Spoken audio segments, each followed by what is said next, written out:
It is a mistake to think that if God anoints you, you're going to have an easy life. And that's a mistake that loads of us make. We think, okay, God, come fill me with your Holy Spirit, and then my life will be easy, and I'll float on clouds, and I'll eat candy floss, and I'll look at people, and they will just become Christians. And we think everything's going to get sorted out the moment that we are filled with God's presence. God sorts us out, but it's a journey. And he is going to get us there, but he's going to take us on a heck of a journey on the way.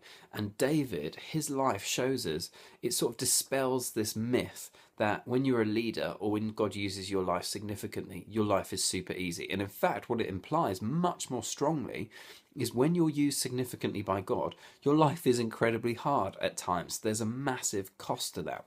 So often when we read David's story, we think, okay, wow, he killed Goliath, he's anointed by God, he's got, favor all over him, he's going to be the king.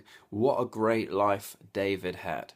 And then you actually read his life, and it reads like an action movie, which is quite exciting a little bit to read about him pretending to be insane and hiding in the caves and hiding in the forests and fighting battles and being on the run.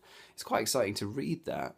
But in the middle of it, it must not have been that exciting. I think probably in the middle of it, David was like, gosh, I wish my life was a little bit more boring. For many of us, what we do is we assume that life with God is going to be a walk in the park. Life with God is filled with a peace that no one else will ever know and a joy that no one else can ever experience. But it's not a walk in the park. It's actually a call to the cross, and it's a call towards suffering. And for me, I've had to speak to myself lately because I've caught myself getting very, very moany and wishing that instead of doing what I do, I could just go on a long holiday and live in California or something like that. And actually, it's been a reminder to me of, no, there's a cost to following you, Lord.